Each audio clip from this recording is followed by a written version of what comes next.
The projector in our lobby turned on by itself at 8:42 a.m. Everyone thought it was the quarterly meeting starting early. I was standing near the reception desk holding my phone when Tina Alvarez pointed at me and said, loud enough for the security guard to hear, "She doesn't belong here." Derek Lowe from building security stepped forward and reached for his radio. My badge had just been disabled 10 minutes earlier. My coffee was still sitting on Olivia Reed's desk. Then the human resources investigator walked in holding a tablet. She tapped the screen once. A video file labeled Lobby Camera 817 appeared, and Tina's voice filled the room. The lobby smelled like burnt coffee and printer toner. Morning meetings always started the same way. People lined up by the reception counter. Someone complained about traffic, someone checked their watch. I had done that routine for 4 years. That morning felt normal for exactly 6 minutes. I checked the time on my phone again. 8:41 a.m. The crack across the corner of the screen caught the lobby lights. I slid the phone into my palm and stepped closer to the badge scanner beside the glass doors. Red light.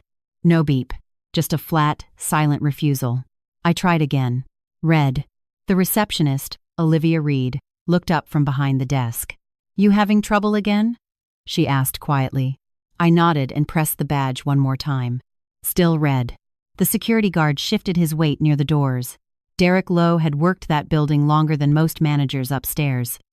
Tall, square shoulders, a radio clipped to his belt. He watched the scanner. Then he watched me. I heard footsteps behind me. Quick ones. Tina Alvarez stepped into the lobby like she owned the floor. She used to sit 2 desks away from me, used to share lunch breaks, used to borrow my phone charger every other afternoon. Now she stopped 6 feet away and folded her arms. "Security," she said. Her voice carried across the marble lobby.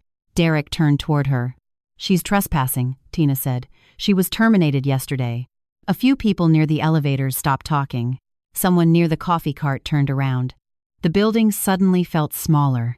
I felt every pair of eyes land on my back. I didn't move. 4 years in that office. 4 years of early mornings and late payroll reports. And suddenly, my badge meant nothing.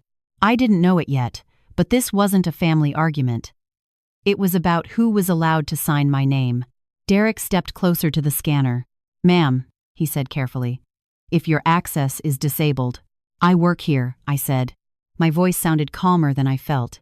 Tina laughed softly. "Not anymore." Her words bounced off the lobby glass. A few coworkers shifted awkwardly near the elevator bank. I looked down at my phone again. 8:42 a.m. I opened the call log and scrolled. Something about the morning felt off.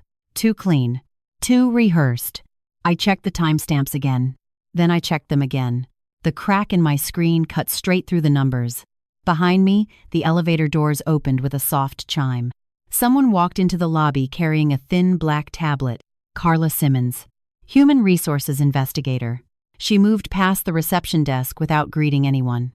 Her eyes went straight to the badge scanner, then to Tina, then to me. "Hold on," she said. Derek stopped moving. Carla placed a slim folder on the reception counter. The tab on the side showed a date. Today's date.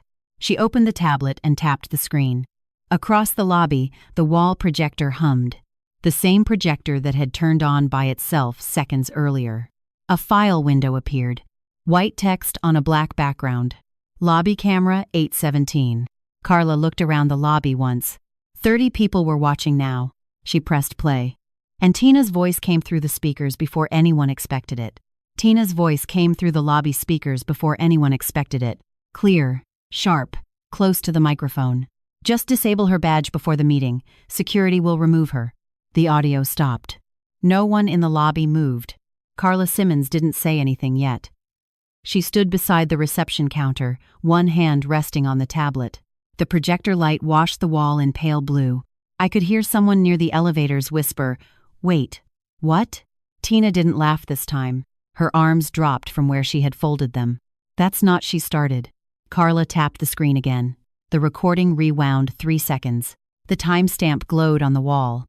"Basauschur Schutzhiefen, Schurarmiau." Then Tina's voice again. "Just disable her badge before the meeting. Security will remove her." The room filled with the low murmur of 30 people realizing what they had just heard.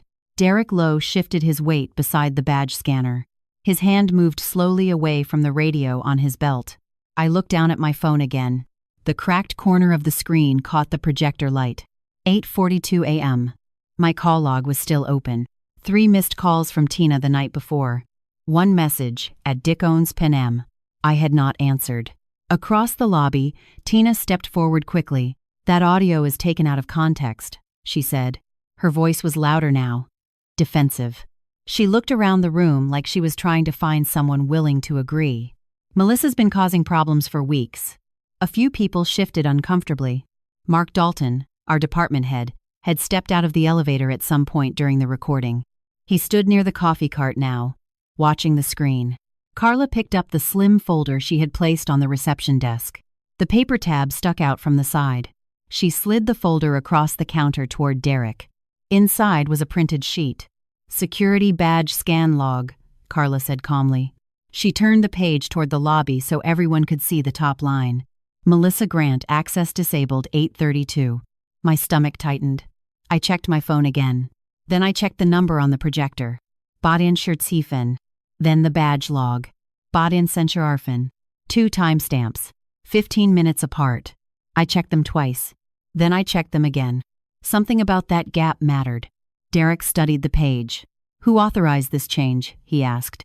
Carla didn't answer him yet. She looked at Tina. "Do you want to explain?" she asked. Tina shook her head immediately. "That's not my job," she said. "Human Resources handles badge access." Carla nodded slowly. "Yes," she said. "That is correct." She tapped the tablet again. Another screen appeared on the projector. A still image. The lobby camera view from earlier that morning. The timestamp blinked in the corner. "Basauscher Schitziefen Archie-Email." 2 figures stood near the reception desk. Tina. And someone else. The angle showed the side of their face. But the voice from the recording had already given it away. Tina had not been talking to herself. Behind me, someone whispered, "Is that Mark?" The lobby went very quiet. Mark Dalton shifted where he stood near the coffee cart. "No," Tina said quickly. "That's not what this is." Carla did not argue. She simply pressed play again. The video started moving. Tina leaned toward the reception counter in the recording. Mark Dalton stood beside her. His voice came through the speakers next. "Just make sure she's gone before the meeting starts." Tina nodded in the video. The crowd behind me reacted all at once. A sharp intake of breath. Someone near the elevator muttered, "Oh, wow." Mark stepped forward immediately. "This is inappropriate," he said. His voice was tight now. "You can't show internal footage like this in the lobby." Carla turned slightly toward him. Her expression didn't change. "Actually," she said calmly, "we can." She lifted the folder again. Another page slid out. The subject line was printed in bold letters across the top. "Badge Access Adjustment, Melissa Grant, 8:31. Carla looked directly at Tina, then at Mark. "Before security escorts anyone out," she said quietly, "we're going to finish watching this." The next line of the recording started playing, and Tina's voice said something that made the entire lobby go silent. And Tina's voice said something that made the entire lobby go silent. "If Melissa shows up early, just say her badge was already disabled." The recording crackled softly through the speakers. "Security will escort her out. No questions." For a moment, no one breathed. The projector light hummed above the reception desk. I stared at the screen. Then I checked the timestamp again. "Basauscher Schitziefen Archibamial." My thumb rubbed the cracked corner of my phone screen while I counted the seconds. 28 seconds into the clip. I checked it twice. Tina stepped backward. "That recording is edited," she said quickly. Her voice was sharp now. "You can't just play pieces of conversations." Carla Simmons didn't respond. She let the video continue. On the screen, the camera angle showed Tina leaning across the reception counter earlier that morning. Mark Dalton stood beside her. His reflection appeared faintly in the glass door behind them. "You're sure security will handle it?" Tina asked in the video. Mark nodded. "They'll remove her before the meeting starts," he said. The recording paused automatically. Carla had not touched the tablet. The file simply reached the end of that segment. Behind me, someone near the elevator whispered, "That's bad." Another voice said, "This was planned." Mark stepped forward immediately. "That video doesn't prove anything," he said. His voice carried across the lobby. "You're showing a partial clip without context." Carla finally looked at him. "Context is important," she said. Then she tapped the tablet once more. A different window appeared on the projector. Not a video. A message screenshot. Most of the text was blurred. Only one line remained clear in the center. "Security will remove her before the meeting." Under the message sat a timestamp. 08:10 a.m. And above it, a name. Tina Alvarez. The lobby erupted in whispers. I felt the weight of 30 coworkers turning their heads between Tina and the screen. Tina's face lost color. "That message isn't mine," she said. Her voice sounded thinner now. I glanced down at my phone again. The cracked glass split the numbers on my screen. 8:46 a.m. The same time the projector displayed. I checked the timestamps again. Badien Senfen. Then the recording. Badien Schiffen. Then the badge log. Badien Senscharfen. 3 moments in the same morning. Each one pushing the story forward. Tina looked at Mark quickly. Just for half a second. But the entire lobby saw it. Mark stepped forward again. "This meeting is over," he said sharply. He pointed toward the security guard. "Derek, escort everyone back upstairs." Derek didn't move. His eyes were fixed on the tablet in Carla's hand. Carla closed the folder slowly. The paper tab brushed against the reception counter. "Actually," she said quietly, "we're not done." She slid another page out of the folder. This one had a printed email subject line across the top. "Badge access adjustment, Melissa Grant, 831. Below it sat the sender, Mark Dalton. A low murmur rolled through the lobby like distant thunder. Mark froze where he stood. "That email was procedural," he said quickly. "Human Resources requested it." Carla turned the page so the room could see the full header. Sender. Recipient. Timestamp. All visible. Then she said something that made Tina grip the edge of the reception counter. "We also received a second recording this morning." The room went still again. Carla lifted the tablet slightly. "This one," she said, "was recorded on a phone. My phone." 30 heads turned toward me at the same time. I hadn't realized until that moment that my phone had been recording the entire morning.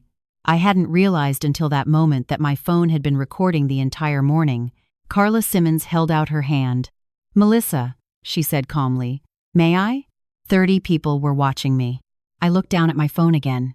The crack across the corner of the screen split the recording icon in half. A small red circle blinked beside the timer. Lingsausscher email. I hadn't meant to start recording earlier.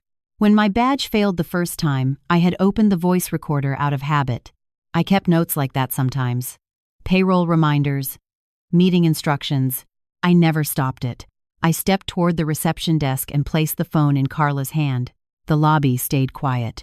Carla connected a small cable from the tablet to the projector port.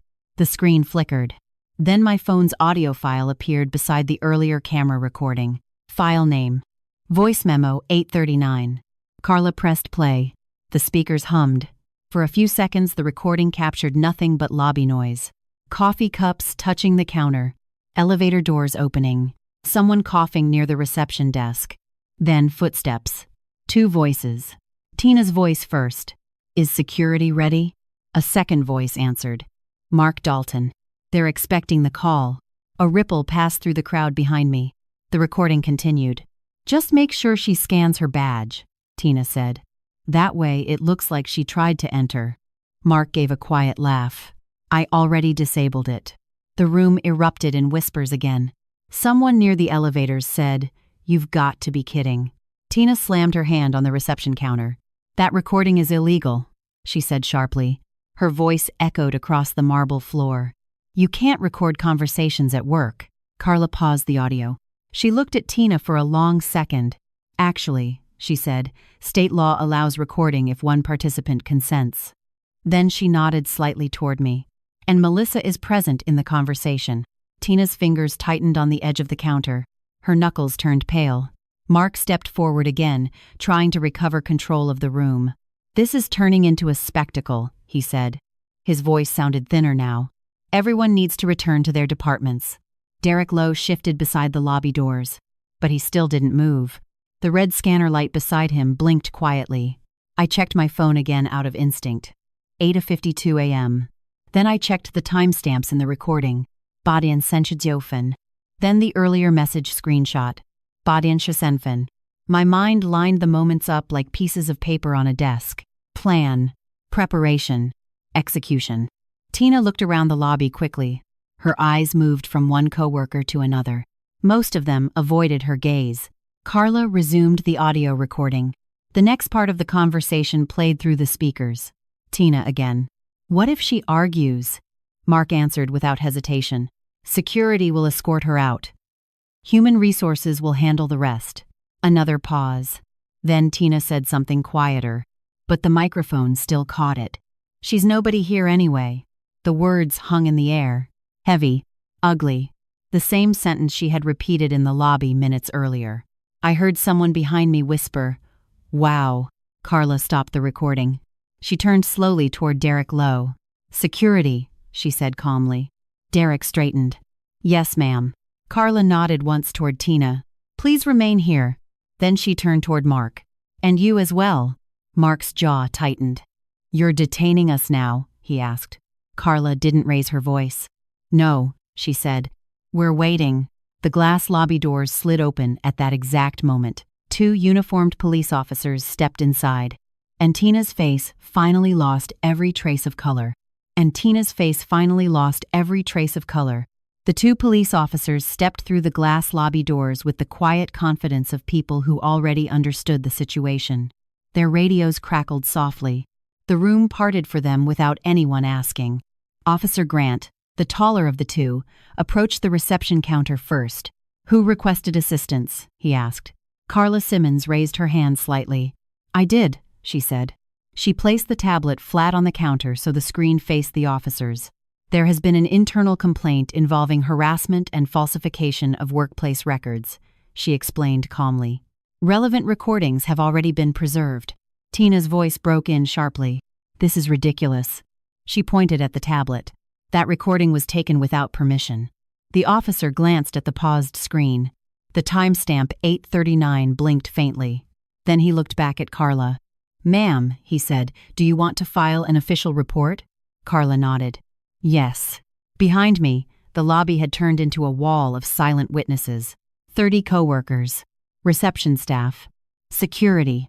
Even 2 employees who had just walked in froze near the elevator bank. Every eye pointed toward the reception desk. Tina shifted backward a step, then another. "You're blowing this out of proportion," she said. Her voice tried to sound confident, but it came out thin. Mark Dalton stepped forward quickly. "This is a workplace dispute," he said to the officers. "It can be handled internally." Officer Grant didn't raise his voice. He simply pointed toward the projector screen. "Sir," he said calmly, "we're going to need to review the material already presented." Carla pressed play again. The recording resumed. Tina's voice filled the lobby once more. "She's nobody here anyway." The words echoed across the marble floor. The officer watched the screen without speaking. The audio continued. "Security will escort her out," Mark's voice said in the recording. "We'll deal with the paperwork after." The officer reached for the tablet. He paused the video. Then he looked directly at Tina. "Ma'am," he said, "did you authorize a request to disable this employee's building access?" Tina swallowed. "No." Her answer came too quickly. Carla slid the printed email across the counter. The subject line faced the officers. Badge access adjustment. Melissa Grant. 8:31. Sender. Mark Dalton. The officer read it once, then again. Beside him, the second officer spoke quietly into his radio. Tina's shoulders tightened. "This is harassment," she said suddenly. Her voice rose higher. "She recorded private conversations, and now you're humiliating me in front of the entire office." Carla didn't respond. She simply folded her hands on the counter. The silence stretched across the lobby. Then I heard my own voice break through it. "Say that again?" The words surprised even me. Every head turned. I looked directly at Tina. My phone rested on the reception counter beside the tablet. The crack across the screen caught the overhead lights. "Say it again," I said. Slowly. Tina stared at me.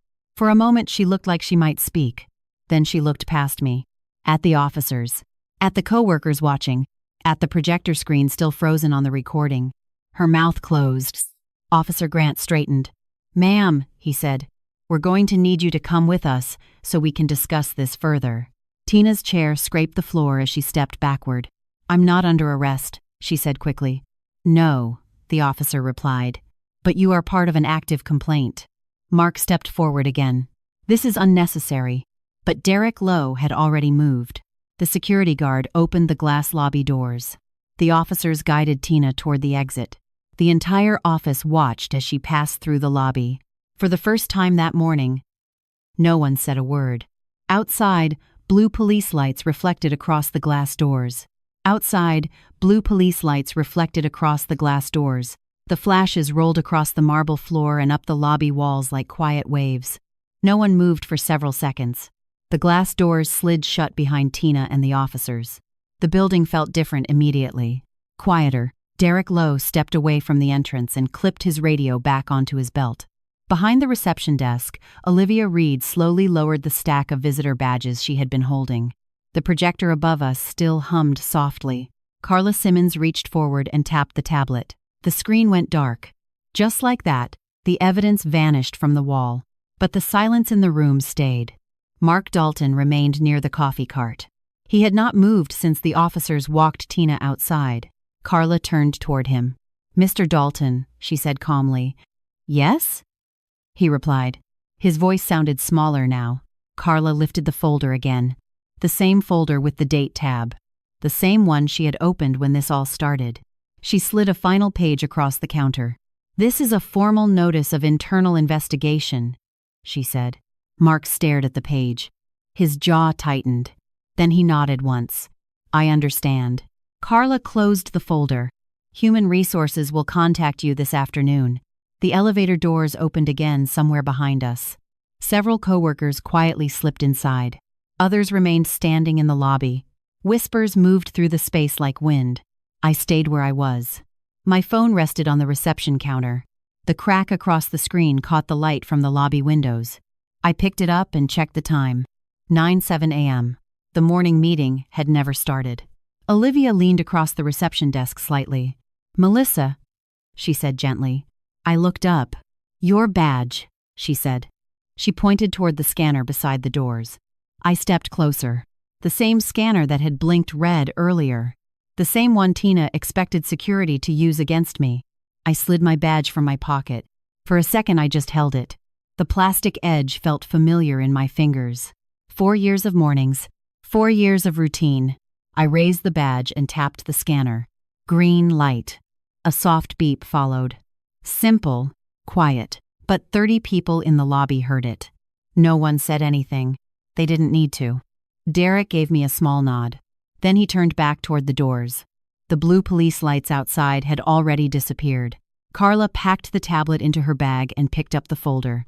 Before she left, she paused beside the reception desk. "You did the right thing," she said quietly. Then she walked toward the elevators.